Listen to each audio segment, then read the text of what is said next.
Proxima Centauri, the nearest star to us, is over 4 light years away from the Sun. This means that it would take light over 4 years to travel from there to here. But how do we know this? It's not like scientists can take out a ruler to measure these vast distances. How do we know that Proxima Centauri is the closest star to our solar system? Maybe it has to do with brightness? If Proxima Centauri is closer to us, then it must be brighter too, right? I mean, when a candle is a foot away from your face, it is certainly brighter than when it's on the other end of the football field.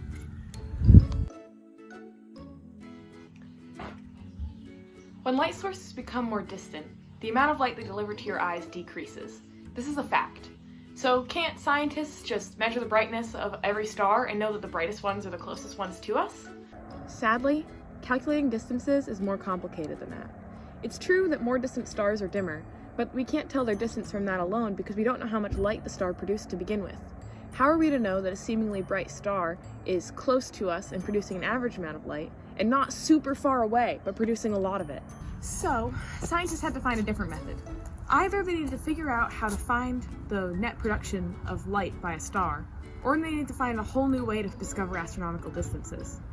You can think of the methods of calculating vast distances as lying on a ladder, each rung containing a different method. The farther up the ladder you go, the farther distances you can calculate, and each rung builds off of the previous one. You cannot climb to the top of the ladder before touching all of the rungs that come before it. The method at the base of this ladder does not take brightness into consideration at all. This method is called stellar parallax. You experience parallax whenever you look out the window of a moving car. The things closest to you seem to zoom right by, while the things farther away seem to take more time to move past you. Try this. Put your thumb in front of your face like this and close one eye. Now open that eye and close the other one. Repeat that a couple times. Say your thumb seems to jump back and forth. This is another example of parallax. Now, if you knew the distance between your eyes, and you knew how far your thumb seemed to jump, you could find the distance between your eyes and your thumb with simple trigonometry. This strategy can be used for determining how far many stars are from us. As the Earth moves around the Sun, closer stars will appear to wiggle slightly, while further stars will stay practically still. Looking at a star when the Earth is on one side of the Sun is like looking at your thumb with your left eye.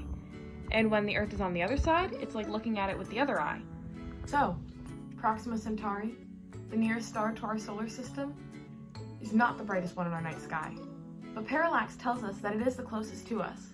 So next time you look at the night sky, remember, the brightest stars are not necessarily the closest ones to us. They're just the ones that shine the brightest. They're the ones that are the most powerful.